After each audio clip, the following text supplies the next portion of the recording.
A warning. What you are about to see is not for the faint-hearted.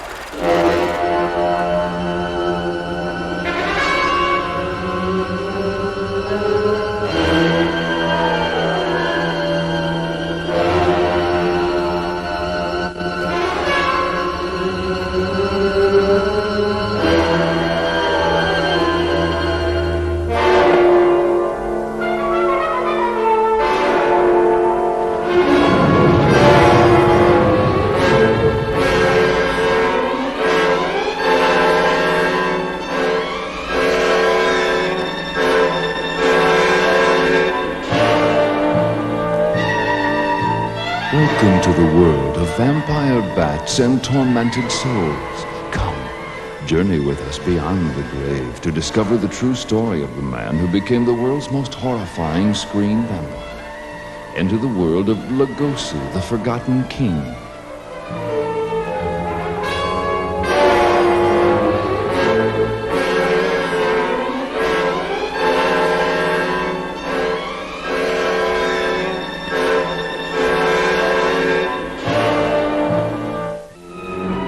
The bitch goddess Hollywood, for all her glamour and glory, is often shown a nasty habit of consuming her offspring, cannibalizing her own flesh and blood like a black widow spider. Garfield, Barrymore, Keaton, many others all have, for one reason or another, fallen victim to Hollywood's sinister syndrome. Oh, the studios would tell you that the stars did themselves in, or that audiences finally determine who curries favor in Tinseltown, but one man, symbolic of a Hollywood when stars walked the world like gods, forever became a regal symbol of horror, a standard by which all chills are gauged, a legend whose very name became synonymous with the mysterious, the monstrous, the macabre, BELA LUGOSI.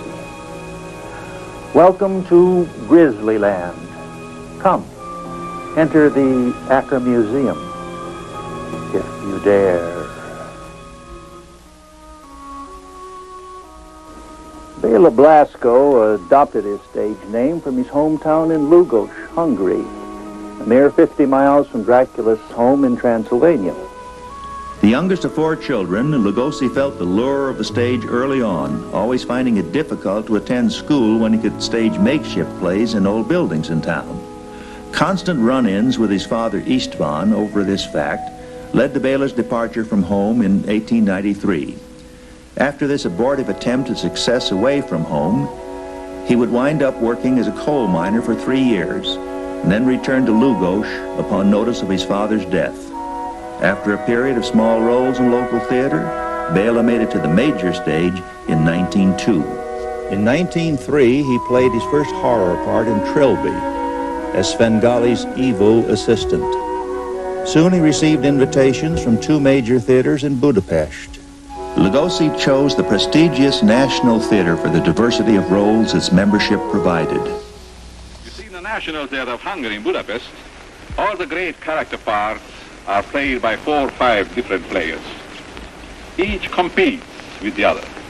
Each plays the part in accordance with their own conception. And the audience is just as much interested in the actor's conception of the role than it's interested in the play itself. Bela joined the growing Hungarian film industry in 1917, hoping to supplement his income from the National Theater. He debuted in The Leopard, and through his roles as a leading man became a matinee idol in the eyes of the Hungarian public. When a communistic regime took control of the weakened Hungarian government toward the end of 1918, many of the outspoken theater community were executed for their loyal ties to the old rulers. Lugosi was on the communist blacklist along with notables Paul Lucas, Alexander Korda, and film director Michael Curtiz. Why did you leave Hungary? Political reasons. After the war, I participated in the revolution, and later, I found myself on the wrong side. In 1921, a political fugitive from his homeland, he connived his way onto an Italian freighter and, without papers, sailed to America. The Upon reaching port in New Orleans, he jumped ship and landed on American soil, penniless, a stranger in a strange land. He moved to New York in 1921 and joined the local Hungarian organizations in order to feel more at home. Soon after, he formed a local Hungarian theater group for which he wrote, directed, and acted in shows in his native tongue. Though Bela's reticence toward the English language was an early obstacle, his intense desire to continue the film career he had begun in Hungary led him from New York to Hollywood. By the early 20s, Bela was working in film, albeit sporadically. He continued, however, to sharpen his image as a man about town and lady killer, as in his early theater days, and married Beatrice Weeks, a wealthy society woman. Bela and his new bride couldn't quite see eye to eye on Bela's old-world expectations of marriage, and 3 days later the honeymoon and the marriage was over. Unable to find steady employment in Hollywood, Bela returned to New York, seeking film roles. One such film was The Midnight Girl, in which he played a lecherous theater owner competing for the affections of young Lila Lee.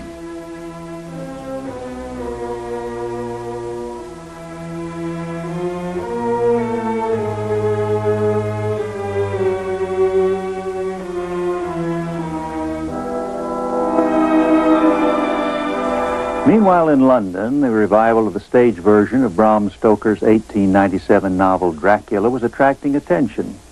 It had been called the last of the great Gothic romances and was originally done in 1923. Producers hired Lugosi for the New York production of Dracula. Bela nearly refused the part due to its sparse dialogue. The play was rewritten and updated and opened in 1927 on Broadway.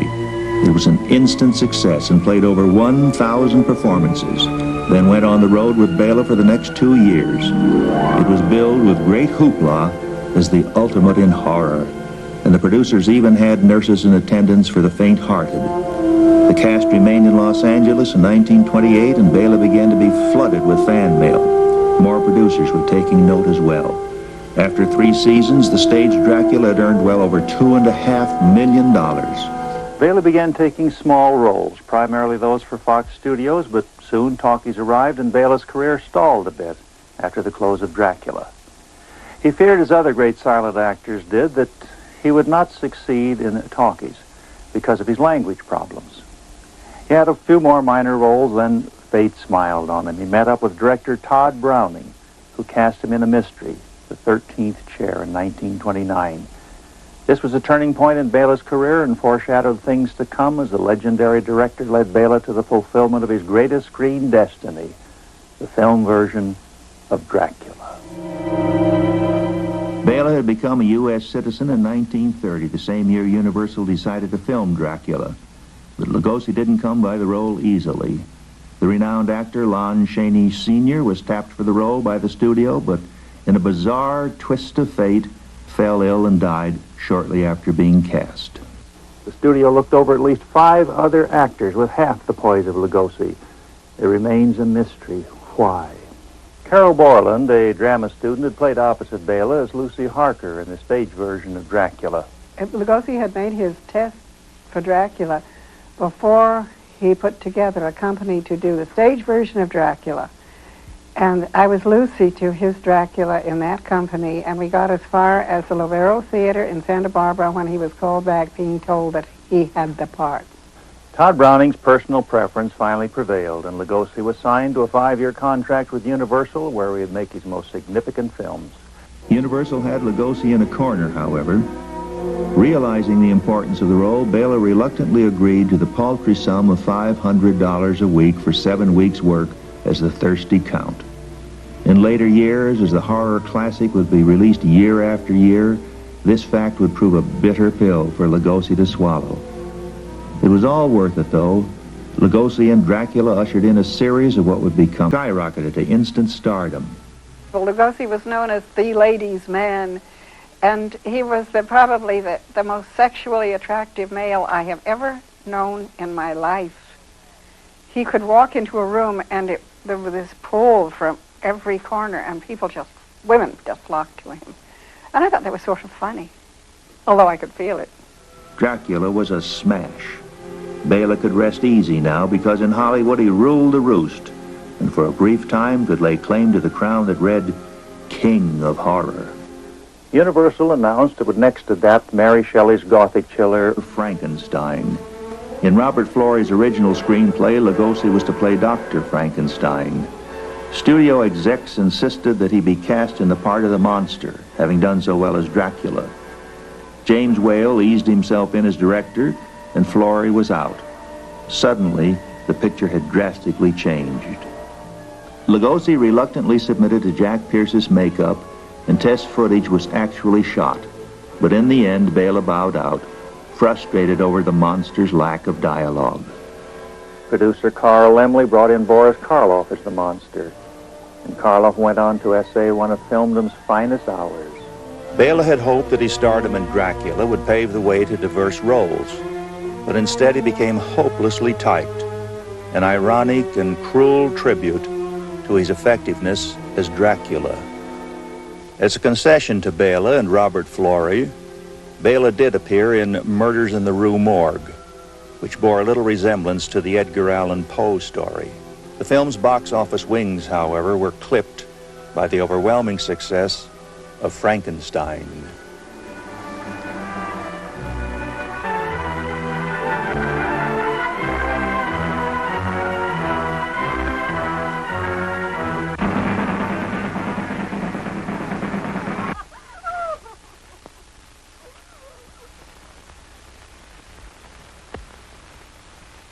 Dr. Morocco, in the Rue Morgue, is guilty of 4 murders so far this week, and by now perhaps a 5th.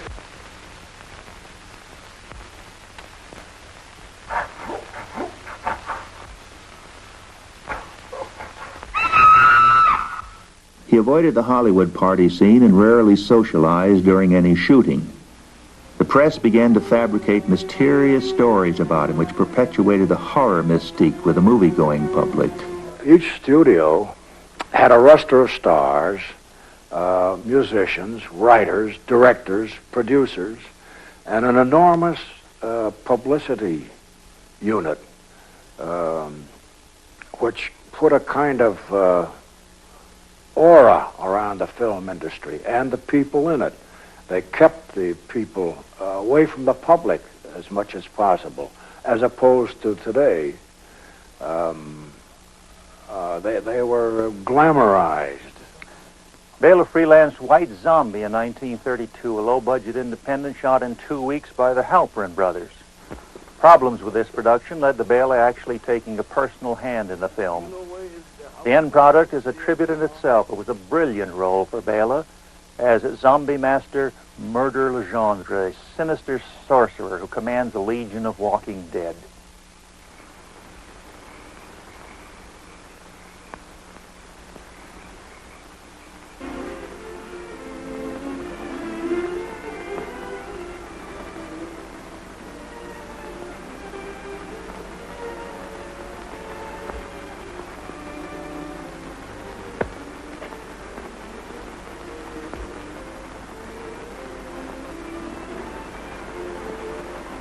To the future, monsieur.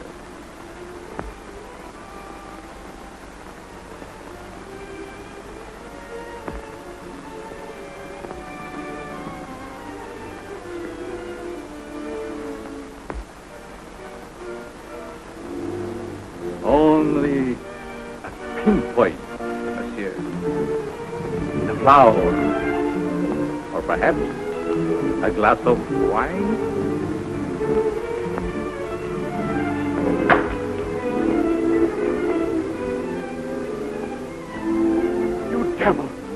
What are you trying to do to me? I have other plans for mademoiselle. I am afraid you might not agree. BELA then played the Sayer of the Law in the gruesome classic Island of Lost Souls for Paramount. While at the studio, he took time out to lampoon his Dracula image in the comedy short Hollywood on Parade.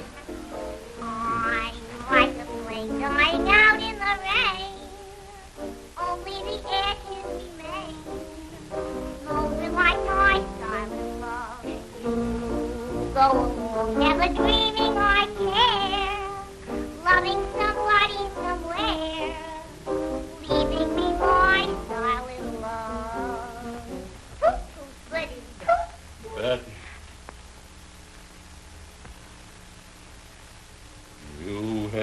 pooped your last poop.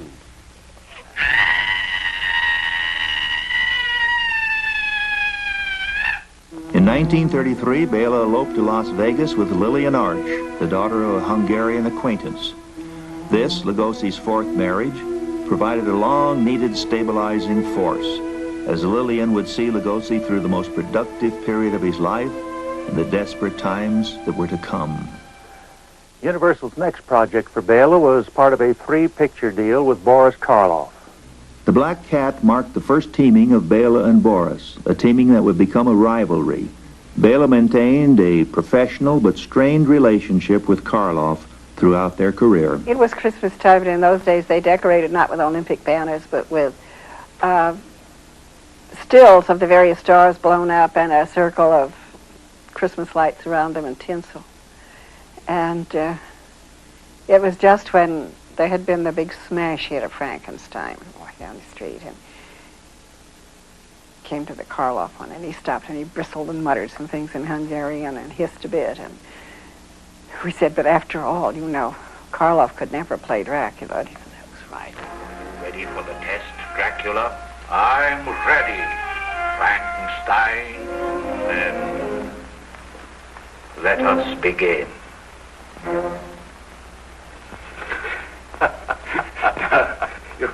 You understand, Bela, don't you? That the one who wins this little game of chess is to lead the parade at the Film Stars Frolic. Okay, Boris. In 1935, Bela went to MGM to remake Lon Chaney Sr.'s London After Midnight. The film was Mark of the Vampire, and it found Lugosi with his old friend, director Todd Browning. Lugosi donned the vampire's cape to play the evil Count Mora, who, with his undead daughter Luna, played by Carol Borland, terrorized a village. Well, Mark of the Vampire, well, I went against his orders, I went against his advice, and he was very right. He said, don't ever do something like this, which is a specific kind of character. I was here, and I saw in Variety a notice that they were looking for someone to play Luna, the daughter of the wicked Count Mora in Mark of the Vampire. So I got myself an agent and tore out to MGM and said, I can do that. And they said, oh, no, you're too small. You're not a brunette the way Lugosi is, although I never thought of him as a brunette because of his beautiful bright blue eyes. So I said I wanted to try it anyway, and they gave me a screen test and said, we will call Lugosi and see how the two of you scale together. So Lugosi came on the set with his cape over his arm. I called him on the phone and I said, I'm up for this. I want to play Luna. But they told me I'm too small. And so he came out on the set with his cape, and they said, oh, Mr. Lugosi, you didn't need to bring your cape. We just want to see how you two scale together. And he said, I never do the vampire without my cape. So he put his cape on and he scrunched. Inside the cape, you couldn't see it. And I stood just as tall as I could. And he said, you know, they're pretty good together. Your mind is trapped in limbo, suspended between fact and superstition. You are about to witness forbidden evil as Metro-Goldwyn-Mayer opens its horror vault to release 3 macabre masterpieces. Bela Lugosi, Lord High Priest of the living dead, begins a legend of fear as he claims the soul of his first victim with the Mark of the Vampire. Bela came back to Universal to start work on The Raven, which once again was only loosely based on Poe. But Karloff and Lugosi were back, the unholy two. Now so popular that they were only billed by their respective last names. Lugosi failed to obtain backing for his own production company, an idea inspired by his success in Marie Celeste, and yet another attempt to improve his diminishing roles. As if to mock his concerns, Universal dropped him from Dracula's daughter and substituted a dummy in the coffin instead. There was another teaming with Karloff that was to bring him back to starring status. In England, kids were not allowed in to see horror pictures, so the first time we saw him was in a movie called Postal Inspector, and it wasn't until The Invisible Ray in 1936, which had less horror than some of his other pictures with Boris Karloff, that we actually saw him in a horror-type picture on the screen. This is the nebula in Andromeda. A ray from this nebula would be caught here. From Andromeda? 750,000 light years distant. I leave my secret with you. It is all there. More power than man has ever possessed. Power to heal, power to destroy.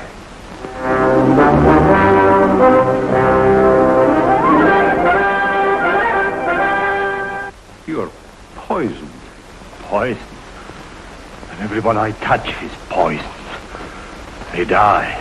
If your men fail to capture him at the gate, then at midnight we bolt all doors and darken the entire house. His face and hands will appear like phosphorus. And if he touches anyone, they die.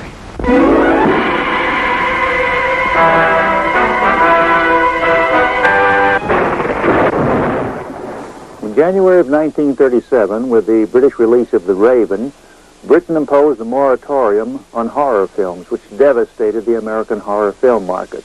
In 1938, a Los Angeles theater owner, looking for bargain basement programs, would find 3 cheap film rentals: Universal's Dracula and Frankenstein, and RKO's Son of Kong. Audiences have forgotten what had been only a half-decade before and couldn't get enough. The manager and Universal stumbled onto a gold mine, and luckily for BELA, horror films would come into vogue again. As a result, Universal rushed into production on Son of Frankenstein, the 3rd film in the series. Karloff was teamed with Lugosi, with BELA playing the monster's demented servant, Igor, his favorite role since Dracula. BELA was especially proud of his portrayal of Igor, since the studio gave him creative license to develop his own character. Karloff would don the mantle of the monster no more, but Lugosi, as Igor, would return. BELA made money again and was able to improve the less than luxurious lifestyle necessity had dictated for some years. But he vowed never again to be extravagant with his money, especially since he had a son now, BELA Jr. In 1940, Black Friday teamed Lugosi and Karloff again. Originally entitled Friday the 13th, it was an unusual film, pitting them against each other as rival gangsters. For his death scene in the film, Universal claimed that BELA had been hypnotized to make the action more realistic. So convincing was Lugosi's performance that it wasn't until later that he admitted he was terrified of hypnotism and would not allow it. Recently, newspapers and magazines everywhere carried an amazing story. Reporters saw Dr. Manly Hall hypnotize actor Lugosi to give reality to a scene in Black Friday. Horror-struck, they witnessed the hypnotized actor's mortal agony as Lugosi actually experienced the terror of suffocating to death in a closet. Let me out, please! I'm suffocating!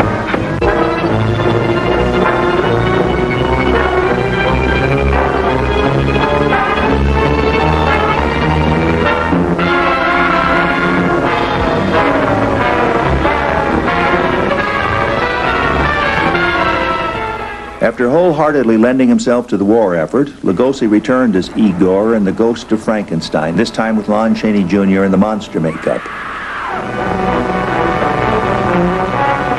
There's a curse on our village. The curse of Frankenstein. Father was Frankenstein. That your mother was the lightning.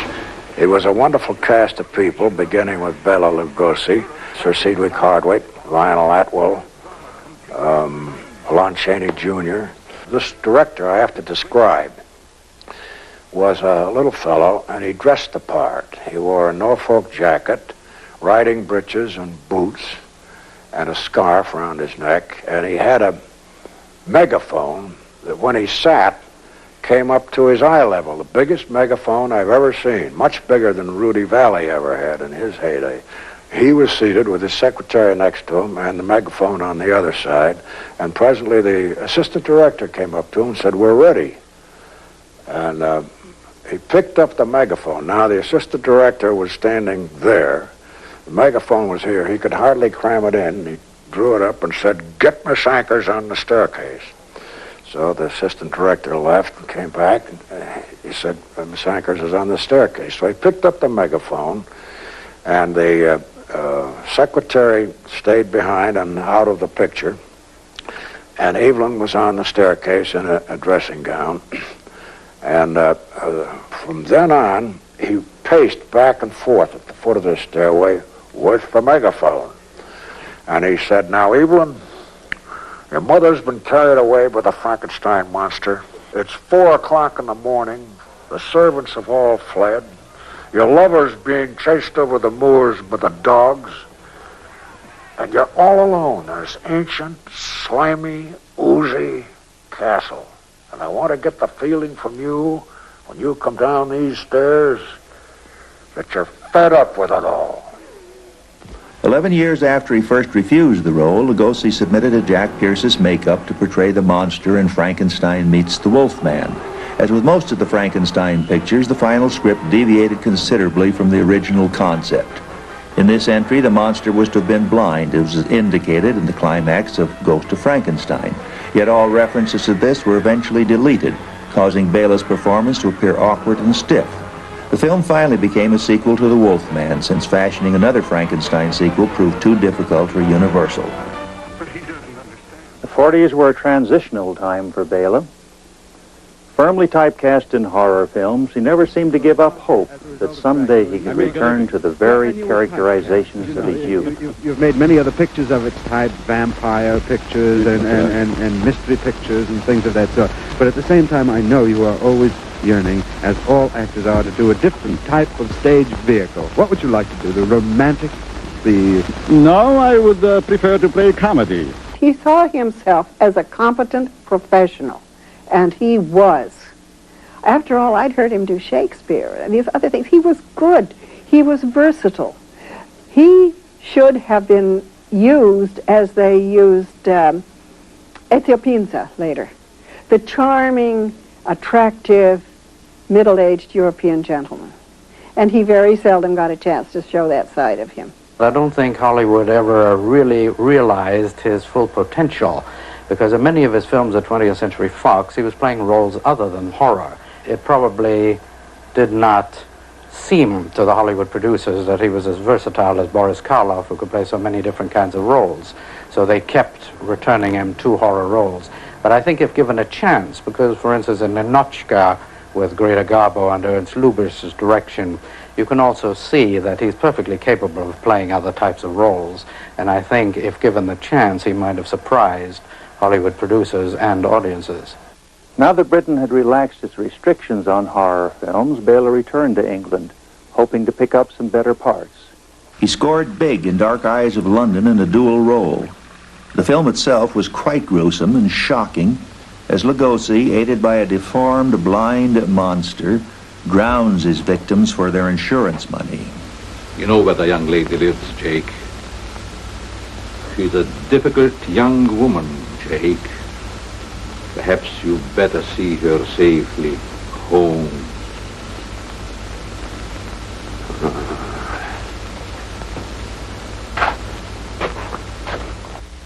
He returned to the stage to Producers Releasing Corporation, possibly the lowest of all B units, to star in the better-than-average feature, The Devil Bat. It was during this most lean of times for Bela that he began treatment for chronic leg pains and an ulcer. Unfortunately, these treatments would prove worse than the illness, as would soon become apparent. As time passed, Lugosi could no longer worry about the kinds of roles he was accepting. Long frozen out by the majors, he simply needed work. Bela's main bulk of work in the 40s was for the B picture factory, known as Monogram Studios, long the home of Charlie Chan and the Bowery Boys. Hardly preoccupied with competing with the major studios, Monogram was more concerned with churning out second bill product on a weekly basis. Still, it was work, and Bela treated his roles with a professionalism they rarely deserved. Producers like Sam Katzman could always count on Lugosi for a 100% performance. Bela teamed with John Carradine for his last two films at Monogram. Voodoo Man was the first, a tale of young girls and zombies, and in Return of the Ape Man, the two attempt to civilize a prehistoric man via a brain transplant. A picture that would take 8 weeks in a major studio would take 3 weeks for monogram. We had no time between takes at all. I know that they didn't have to spend as much money on a picture as Universal did, but it didn't show on the set. They had good actors, and they paid them what they wanted. In 1948, Bela, as Dracula, was given a last coup de grace. Universal was preparing Abbott and Costello Meet Frankenstein. It would feature the Wolfman and the Vampire Count himself. This time he was paid $1,500 a week for 10 weeks. Again he dominated the movie, showing the same vampiric charm he had 18 years earlier. Count Dracula sleeps in this coffin, but rises every night at sunset. Chick is right. This is awful silly stuff. Ever since seeing Dracula, I have been an ardent admirer of that fine character actor, Bela Lugosi. I have missed his unusual roles on the screen recently. Could you arrange for me to see him on your show, Mrs. Fraser? Mrs. Fraser, with a great deal of pride that we present to you now the great character actor, Bela Lugosi, in a television premiere of a new role, that of Master Illusionist. For you now, he presents that weird vampire bat illusion. You asked for it. The 1950s saw the declining fortunes of Bela Lugosi reach their nadir. Bitter that he could not shake his horror image and still coping with his increasingly serious drug addiction, Bela was forced to further prostitute his art just to keep food on the table. He put together a touring horror show to open for his B pictures across the country as an added attraction. The results only proved that the audiences were much too young to remember the great actor and provide him with the respect he so desperately needed. Earlier, Richard and Alex Gordon took Bela to England for a revival of Dracula. His fans came out in droves to support him. He was a very cultured gentleman, as most Europeans of his class were, and he had a great sense of humor, and he would enjoy telling little stories and jokes and so on, and really came over as a very, very pleasant personality and completely unlike all the horror things that he did on the screen. But his main interest at that time, and I realized that was one of the purposes why he wanted to meet with us, was that he wanted to do a tour of England in a revival of Dracula. You see, I'm 30 years here in America, and 8 months ago I was called to come to England to revive the American version of Dracula. Doesn't Dracula ever end for you? No. Dracula never ends. I don't know whether I shall call it a fortune or a cause, but it never ends. Nearing the end of his life, Lugosi had finally accepted the fact that his relationship with Dracula was an eternal one. Never before or since has one actor been so irrevocably tied with a fictional literary character. In 1953, Lugosi joined forces with young exploitation film director Ed Wood to make what would be his last films. The legendary Wood was chiefly responsible for keeping Bela working during his lowest ebb and remained a trusted friend to the end. While I was still in New York, I wrote a script for Bela Lugosi called The Atomic Monster initially, which eventually became Bride of the Monster. It was after this film that the exhausted Lugosi committed himself, a haunted shell of a man, to the Metropolitan State Hospital for treatment to help rid himself of the awful drug addiction he had medically incurred years earlier. Doctors were amazed that Bela was even still alive. And yet, after just weeks of treatment, he began his strong recovery. But his divorce a year earlier from Lillian had taken its toll. He married a fifth and final time to Hope Leninger. In the early 50s, I would see Bela about 3 or 4 times every week. And Eddie Wood and I had written 3 additional scripts, and we were always sort of giving him hope that we were working very actively and trying to get projects going for him. There were several projects, Dr. Voodoo, The Vampire's Tomb, The Phantom Ghoul scripts that we had completed that he was reading and commenting on, and he was hoping that those would eventually go. How about your plans? When are you going to bring your distinguished acting back to the screen, sir? There are a few things coming up. The first is a 3-dimensional motion picture called Phantom Ghoul. And the second is a television series which will be produced by Ted Allen and called Dr. Acula. Dracula? Dracula? For heaven's sake, no. Just Dr. Acula. I see. Ed Wood had planned a film called Grave Robbers from Outer Space. With a budget of only a few $100s, he shot some footage of Bela in a derelict graveyard.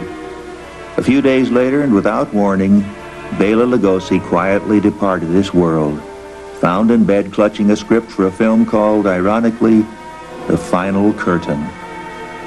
August 16th, 1956, the day Prince Serkey claimed Count Dracula, Bela Lugosi, King of the Undead. Wood completed his film using a double for Bela, and the picture was released in 1959 as the cult classic Plan 9 from Outer Space.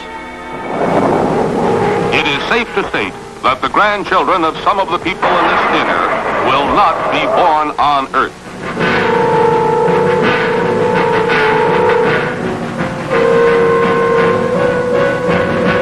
Of hell, a transformed race of walking dead, zombies guided by a master plan for complete domination of the Earth.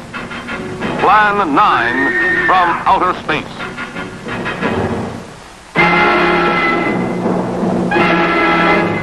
Starring the most nightmarish cast ever, Bela Lugosi, the seductive vampira, and Ford Johnson as the Walking Dead. Turn off your electro gun! No! No! Stop him, Dennis! I can't get it. It's jammed. Stop him, you fool! Bullets bounce off their bodies. Rockets, missiles, jets cannot stop their death ships. What earthly power can stop this terror? For a glimpse of things to come, see this blast of screen suspense. For it could be happening right now.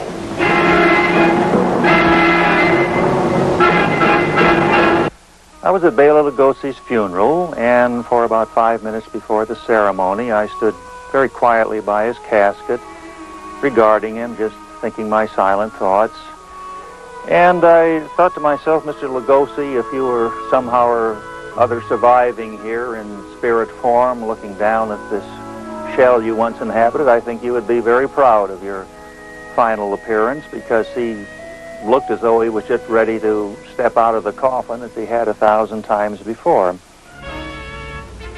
Ironically, despite the demons that plagued him throughout his career, studio indifference, drug dependence, his own proud old world arrogance, the Lugosi legacy is stronger today than ever before.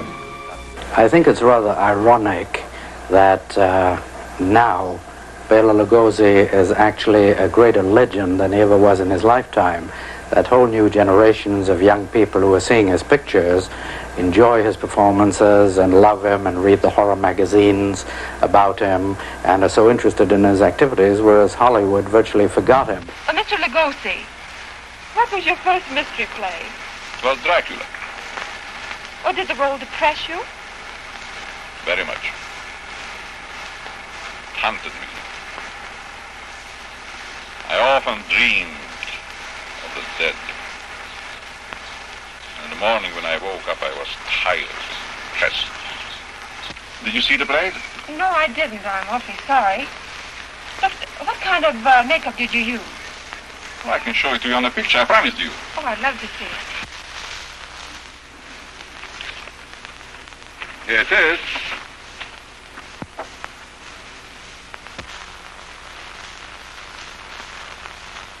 Oh, how frightfully real. It isn't so much a makeup. It's rather expression. I'm afraid I'll dream about this myself tonight. You flatter. Were you satisfied with your work in the picture? No. Whenever an actor gets satisfied with his work, he's done, it's true.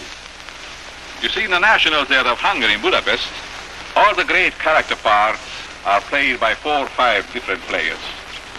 Each competes with the other. Each plays the part in accordance with their own conception. And the audience is just as much interested in the actor's conception of the role than it's interested in the play itself. Well, would you like to play in any more mystery parts in the future? Yes, why not? I see it. They're very interesting. But I would rather have it combined with some romance. It has a much greater appeal to the audience, and even the box office of the producers would gain more. Romance is very important. Well, speaking of romance, do you ever go to any Hollywood parties? No, life is too short for that. I wouldn't waste my time. There are so many interesting and wonderful things in the world that a man could achieve and experience. Besides, I don't even know how to play that, what do you call it, ukulele. Oh, but you have so many friends, Mr. Lugosi. Well, I guess I'm pretty much of a lone wolf. I don't say I don't like people at all, but to tell you the truth, I only like them if I have a chance to look deep into their heart and in their mind. If I find there's something worthwhile, some human kindness, some sympathy. Mr. Lugosi, are you interested in... Pardon me. I'm coming. Why, I didn't hear anyone calling. I'm sorry.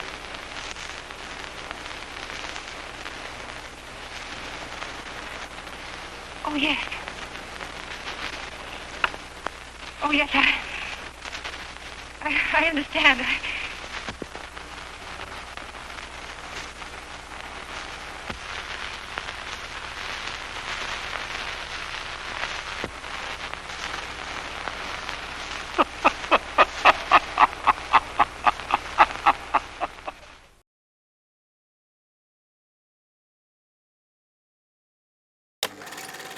Welcome to DRagonFLIX. To all fans of micro-budget films, from October 31st, to celebrate Halloween, DRagonFLIX will be absolutely free to everyone. With hundreds of films, documentaries, and special interest programs from around the world. If you are interested in making movies or you just want to watch a film, DRagonFLIX is the place for you to go. Over the next 12 months, DRagonFLIX will not only be showing classics of the silver screen but hard-to-find movies thought lost, as well as making original content exclusive to DRagonFLIX. Working alongside its YouTube channel, DRagonFLIX will be bringing exclusive content to its subscribers and members. All you have to do is go to DRagonFLIX.biz to become a member, which will cost you nothing. Remember, it's all free. Then watch any of the films, documentaries, or tutorials you want. In the coming months, we will also be offering free stock footage and special effects templates to all our filmmaking members. DRagonFLIX is the home of micro-budget filmmakers.